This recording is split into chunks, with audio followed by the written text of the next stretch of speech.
गांठ को निकलवाने का कोशिश नहीं करना चाहिए, उसके साथ कोई छेड़छाड़ नहीं करना। नॉर्मल जो हम लोग का डाइट है, रोटी, सब्जी, सलाद, फल, सागें, दालें इत्यादि का सेवन हमको करना चाहिए। केवल कुछ प्रिकॉशन लेकर के और कुछ दवाइयों का सेवन कर करके, खास करके विटामिन ई का सेवन करके इसको ठीक किया जा सकता है। तो मेनोपॉज से पहले प्राइमरी स्टेज में या महिलाओं को प्रतिदिन कम से कम भस्त्रिका प्राणायाम जरूर करना चाहिए। तो सबसे पहले तो इसमें ठंडी चीजों का सेवन नहीं करना चाहिए।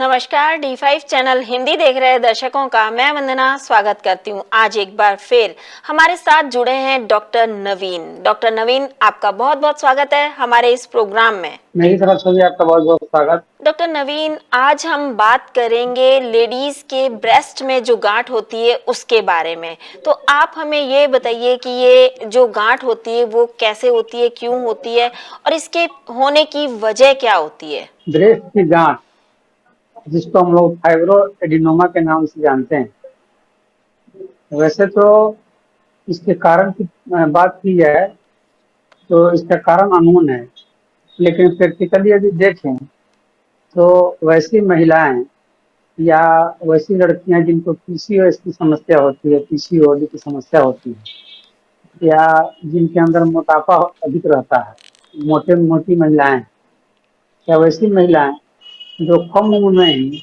कंट्रासेप्टिव पिल, बर्थ कंट्रोल पिल की दवाओं का सेवन करती हैं, या इस तरह से देखा जाए बॉडी में और भी कई तरह के हार्मोनल चेंजेस होते हैं महिलाओं को, तो जनरली इस तरह की गांठें हो जाती हैं। तो इस तरह की गांठें जनरली कैंसरस नहीं होती हैं और लगभग 30% महिलाओं को कहीं ना कहीं ब्रेस्ट में गांठ हो जाया करती है। तो यदि हम लोग टच करके देखते हैं और बहुत तेज दर्द नहीं होता, और यदि ग्लैंड भी है, ग्लैंड यदि आसपास अगल बगल छटकता है, जिसको मूविंग हम लोग बोलते हैं, यदि मूव करता है तो हम लोग उसको माउस ब्रेस्ट के नाम से जानते हैं। जिस तरह से चूल्हा इधर उधर जाता है उस तरह से माउस ब्रेस्ट के नाम से जानते हैं। और जब बिल्कुल बेनाइन होता है और इसमें बिल्कुल डरने की आवश्यकता नहीं है, इसमें यदि पेशेंट डर के कारण यदि हार्मोनल ट्रीटमेंट जब शुरू करता है तो उस समय में बहुत सी महिलाओं को और अधिक परेशानियां हो जाती हैं। प्रैक्टिकली ऐसा देखने को मिला है कि यदि इसका ट्रीटमेंट अच्छे से किया जाए तो सैकड़ों महिलाएं इस गांठ से मुक्ति पा जाती है। लेकिन प्राइमरी स्टेज में ही इस पर ध्यान देना होता है। जब भी स्नान करने का समय है तो उसमें अपना चेक करके देखना चाहिए कोई अननेचुरल ग्रोथ तो नहीं हो रहा है, और उस समय हो रहा है तो उसमें इमीडिएट जो है इसका उपचार किया जाए, बड़े आसानी से ठीक हो जाता है। हम लोग के डाइट में आजकल जो तरह तरह के केमिकल बॉडी के अंदर जाते हैं, प्रिजर्वेटिव जाते हैं, तो ये भी कहीं ना कहीं इसमें प्रभाव डालता है। तो इसका हम लोगों को ख्याल रखना चाहिए। जो ब्रेस्ट में गांठ होती है तो उसका ये टेस्ट कौन कौन से होते हैं? कैसे पता चलता है कि ब्रेस्ट में गांठ हो गई है और वो आगे बढ़ती जा रही है? जैसे बहुत लोग क्या करता है, बहुत महिलाएं क्या करती हैं, कम उम्र में ही मैमोग्राफी करा करके चली जाती है। तो जब तक उम्र 40 से ऊपर नहीं हो तब तक मैमोग्राफी नहीं कराना चाहिए, क्योंकि इससे रेडिएशन निकलता है। बहुत से ऐसे केसेस मिले हैं जिसमें रेडिएशन के कारण भी कैंसर हो जाता है। तो सबसे अच्छा है इसका अल्ट्रासोनोग्राफी करा करके हम लोग देखते हैं। अल्ट्रासोनोग्राफी में कोई अगर समस्या समझ में आती है तो फिर हम लोग उसको फिर एफएनएसी करा करके देखते हैं, और फिर मैमोग्राफी करा करके देखना ज्यादा अच्छा लगता है। जनरली यदि कम उम्र की महिलाएं हैं जिनका उम्र यदि 40 साल से नीचे है तो उनको अल्ट्रासोनोग्राफी, एफएनएसी ही करा करके देखना चाहिए कि कोई विशेष समस्या है या नहीं।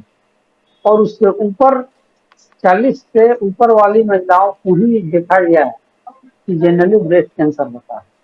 ऐसा नहीं है कम उम्र में नहीं होता है, लेकिन बहुत कम ऐसे केसेस आते हैं जिसमें कम उम्र के लड़कियों को ब्रेस्ट में कैंसर होता है। जनरली यदि देखें तो 15 से 35-40 साल तक की महिलाओं को नॉर्मल फाइब्रोएडिनोमा होता है या सिस्टिक ब्रेस्ट होता है, जिसमें बहुत सारे गांठें बन जाती हैं। बहुत महिलाओं को पेन बिल्कुल भी नहीं होता है, बहुत महिलाओं को पेन होता है, बहुत महिलाओं का डिस्चार्ज भी होता है थोड़ा निकल से, इन्फ्लामेशन हो जाता है। तो इससे घबराने की आवश्यकता नहीं है और सोच समझ करके ही इसका टेस्ट कराना चाहिए, क्योंकि रेडिएशन वाले टेस्ट बॉडी में हार्मफुल इफेक्ट डालते हैं।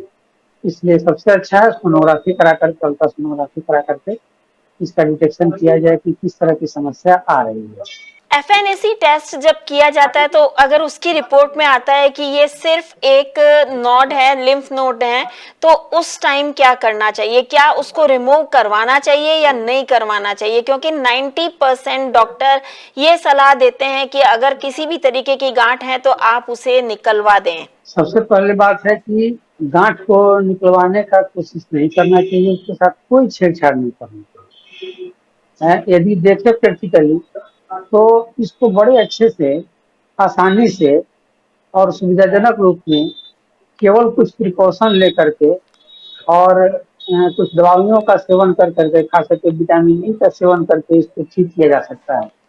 कभी कभी क्या होता है, किसी चीज के साथ जब हम छेड़छाड़ करते हैं तो वही जो है आगे चल के परेशानी हो जाती है। एफएनएसी कराने से ही लगभग डिटेक्शन हो जाता है पेशेंट को क्या समस्या है। और यदि पेशेंट का वेट का डिग्रोथ नहीं हो रहा है, लालीपन नहीं है, बहुत ज्यादा डिस्चार्ज नहीं हो रहा है, बहुत अधिक पेन नहीं है, तो उस कंडीशन में बिल्कुल भी डरने की आवश्यकता नहीं है। और विटामिन ई का सेवन करना चाहिए, ओमेगा 3 फैटी एसिड का सेवन करना चाहिए, ओमेगा 6 फैटी एसिड का सेवन करना चाहिए। और एक पौधा होता है जिसका नाम है काचनार। यदि कचनार के पौधे का काढ़ा बना करके लिया जाए सुबह शाम, और एक विटामिन ई से एक मेडिसिन आती है, इसका प्रोडक्शन तो जनरली अमेरिका में होता है, लेकिन आसानी से अपने यहाँ अवेलेबल। इवनिंग प्राइम रोज नाम से एक कैप्सूल आता है, इवनिंग प्राइम रोज, अच्छी कंपनी का, लेकर के उसको यदि सेवन किया जाए तो प्राइमरी स्टेज में ही ब्रेस्ट की किसी तरह की गांठें गल जाती हैं। और यदि काढ़ा का सेवन किया जाए, काचनार के काढ़ा का, तो बिल्कुल हम लोग इससे मुक्ति पा लेते हैं। यदि ब्रेस्ट की गांठ ज्यादा बड़ी हो जाती है तो उस केस में कुछ लगाने की दवाओं का भी उसमें प्रयोग किया जाता है। यदि नॉर्मल गांठ है तो उसके लिए सेहुंड, जिसको हम लोग सीज के नाम से भी जानते हैं, और अपवन, जिसको हम लोग आग के नाम से भी जानते हैं, इसके पत्तों को का जूस बना करके यदि लेप किया जाए, आधे घंटे के लिए स्नान से पहले फिर गर्म पानी से अगर धो लिया जाए और विटामिन ई की दवाओं का सेवन किया जाए तो धीरे धीरे यह गांठ गल जाती है। जब गांठ हो जाती है तो उसको क्या घर पर रह करके भी ठीक किया जा सकता है या उसके लिए डॉक्टर के पास जाने की जरूरत होती है? टेस्ट के बाद में अगर ये पता चल जाए कि ये गांठ नॉर्मल है, तब क्या करें? यदि प्राइमरी स्टेज में है तो विटामिन ई की दवाओं से और जो काढ़े बतलाए गए हैं उसके सेवन से ठीक हो जाता है। जैसे साइज में यदि बड़ा हो जाता है और उससे आराम नहीं होता है, उस कंडीशन में फिर डॉक्टर से दिखाना चाहिए। और बिल्कुल भी इसमें जब आपको हार्मोनल ट्रीटमेंट इसमें दिया जाता है तो शरीर में और भी कई तरह के कॉम्प्लिकेशंस हो जाते हैं, शरीर में सूजन हो जाते हैं और भी कई तरह के हार्मोनल चेंजेस बॉडी में होने लगते हैं। तो हार्मोनल ट्रीटमेंट इसमें बिल्कुल भी नहीं है। फर्स्ट स्टेज में डायग्नोसिस करके उसका ट्रीटमेंट यदि किया जाए तो बड़े आसानी से यह ठीक हो जाता है।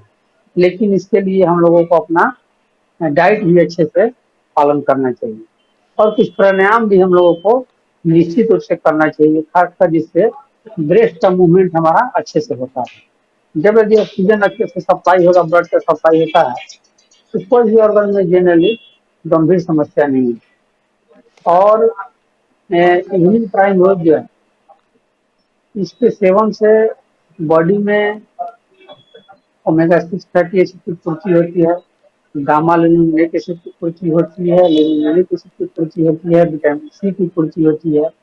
तो कई तरह के इसके अंदर पाए जाने जो तत्व हैं जो बॉडी में और भी कई तरह की समस्याओं का समाधान करता है। यदि पेशेंट को हार्ट में कोई प्रॉब्लम है, डायबिटीज की समस्या है, थकान अधिक रहती है, दर्द रहता है, उस कंडीशन में बड़ा अच्छा लाभ करता है। जिन लोगों को गांठ है उनको आप क्या डाइट देना चाहेंगे, उनका रूटीन कैसा होना चाहिए, डेली का रूटीन कैसा होना चाहिए, आप उसके बारे में हमें बताइए। यह समझिए कि एक तरह का फैट है और एक तरह का कफ उसको समझ सकते हैं। फैट और कफ का एक सम्मिश्रण इसको होता है।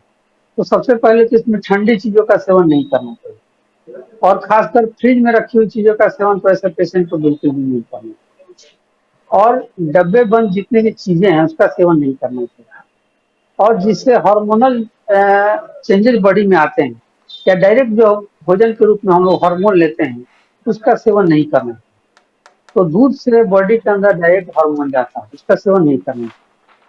और चिकन का पूरा प्रोडक्शन ही हार्मोन से होता है, तो चिकन का सेवन हम लोगों को नहीं करना चाहिए। नॉर्मल जो हम लोग का डाइट है, रोटी, सब्जी, सलाद, फल, सागें, दालें इत्यादि का सेवन हमको करना चाहिए। और ऐसे पेशेंट को या खासकर महिलाओं को बहुत ऐसी समस्याएं हैं यूट्रस से संबंधित या ब्रेस्ट से संबंधित।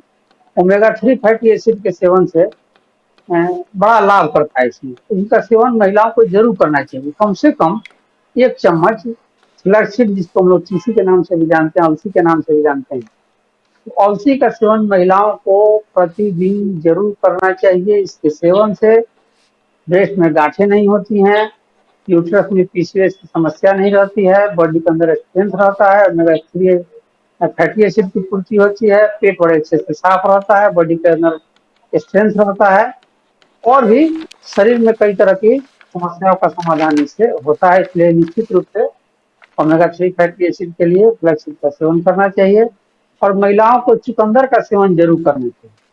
चुकंदर का सेवन बॉडी में नाइट्रस ऑक्साइड की पूर्ति करता है, जो किसी तरह के गांठ में या यूट्रस से संबंधित इस तरह की समस्या में बड़ा लाभ करता है। डॉक्टर नवीन, अभी आपने बताया कि अलसी का सेवन करना चाहिए, तो क्या अलसी को गर्मी में भी खाया जा सकता है, और अगर खाना है तो किस तरीके से खाना है? तेज मिर्च मसालों का सेवन हम बहुत अधिक मात्रा में करते हैं तो उससे शरीर में किसी को गर्मी नहीं जाती, लेकिन जब हम डाइट की बात करते हैं तो बहुत से ऐसे लोग बोलते हैं इसको सेवन से तो शरीर के अंदर गर्मी बढ़ जाती है। किसी भी डाइट के सेवन से यदि अच्छे से रूप में लिया जाए तो कोई शरीर के अंदर गर्मी नहीं बढ़ती है और 365 डेज इसका सेवन किया जा सकता है और किया जा सकता है नहीं, इसका सेवन निश्चित रूप से करना चाहिए। सबसे अच्छा है कि इसको ला करके अच्छे से हम लोग कपड़े से रगड़ करके साफ कर देते हैं, क्योंकि इसको जब धोएंगे तो पूरा लसलसा हो जाएगा, अच्छे से साफ नहीं हो पाता है। अच्छा कपड़ा लेकर के, कॉटन का कपड़ा लेकर के सफाई कर देते हैं। सफाई करने के बाद से इसको हल्का सा भून लेते हैं लोहे की कढ़ाई में और मिक्सर में इसको पीस करके पाउडर बना लेते हैं। और सबसे अच्छा है प्रतिदिन खाने के लिए कि जब भी हम दालों का सेवन करते हैं, दही का सेवन करते हैं, चावल का सेवन करते हैं, तो किसी के ऊपर 1-2 चम्मच लेकर के डाल करके सेवन किया जा सकता है। ऐसे खाने में अच्छा लगे इसके लिए सबसे पहले हम लोग क्या करते हैं कि लगभग 100 से 150 ml पानी लेते हैं, उसके अंदर हरी मिर्च डाल देते हैं, उसके अंदर प्याज डाल देते हैं और 1-2 चम्मच अलसी का पाउडर डाल कर लेते हैं तो खाने में बड़ा टेस्टी हो जाता है। खाना का डाइजेशन बड़े अच्छे से रहता है और शरीर के अंदर तरावट रहती है, शीतलता रहती है। तो सबसे अच्छा है कि प्याज, हरी मिर्च, नींबू, काली मिर्च पाउडर और अलसी का पाउडर डाल करके सेवन किया जाए। और जिनको उतना टाइम नहीं है तो चावल के ऊपर, दाल के ऊपर, दही के ऊपर डाल के भी इसका सेवन करना चाहिए। खाने में बड़ा टेस्टी लगता है और हेल्थ के लिए बहुत अच्छा बेनिफिट देता है। आपने थोड़ी देर पहले बात करी थी योग आसन प्राणायाम की, तो कौन सा योग आसन प्राणायाम इसमें सबसे ज्यादा लाभदायक होता है? वैसी महिलाएं जिनका पीरियड बंद हो जाता है, मेनोपॉज की कंडीशन में आती है, तो उनके बॉडी के अंदर भी हार्मोन का सिक्रीशन कम हो जाता है, तो उससे भी उनको और भी कई तरह की समस्या हो जाती है। तो ऐसे पेशेंट को हम लोग देखने को मिला है, तो ऐसी गांठें यदि उनको रहता भी है तो गांठें श्रिंक होने लगती है क्योंकि हार्मोन से भी इसका संबंध रहता है। तो मेनोपॉज से पहले प्राइमरी स्टेज में क्या महिलाओं को प्रतिदिन कम से कम भस्त्रिका प्राणायाम जरूर करना चाहिए। भस्त्रिका प्राणायाम के लिए इसमें यदि हार्ट में स्टंट नहीं लगा हुआ है, बहुत ज्यादा बीपी हाई नहीं रहता है, किसी उम्र की महिलाओं के लिए यह प्राणायाम है। लेकिन यदि हार्ट में प्रॉब्लम है, स्टंट लगा हुआ है या बहुत गंभीर समस्या है, उस कंडीशन में धीरे धीरे करेंगे, अन्यथा इसको तेजी से करेंगे तो बड़ा लाभ मिलता है। इसका सबसे अच्छा उपाय है कि हम लोग मुट्ठी बंद कर लेते हैं। इससे क्या होता है, पूरा मूवमेंट हो जाता है। तो मूवमेंट होने से भस्त्रिका प्राणायाम इस तरह से करेंगे, ज्यादा अच्छा लाभ करता है। मुट्ठी बंद करते हैं हम लोग, अंगूठा अंदर करके श्वास लेते हैं, हाथ ऊपर करते हैं और श्वास छोड़ते हैं, हाथ नीचे करते हैं। इसी को तेजी से करते हैं। दूसरा इसका स्टेज है, अपने हाथों को सामने लाते हैं और जब छाती को, हाथ को पीछे करेंगे, हमारा छाती आगे की तरफ जाएगा, उस कंडीशन में श्वास लेते हैं।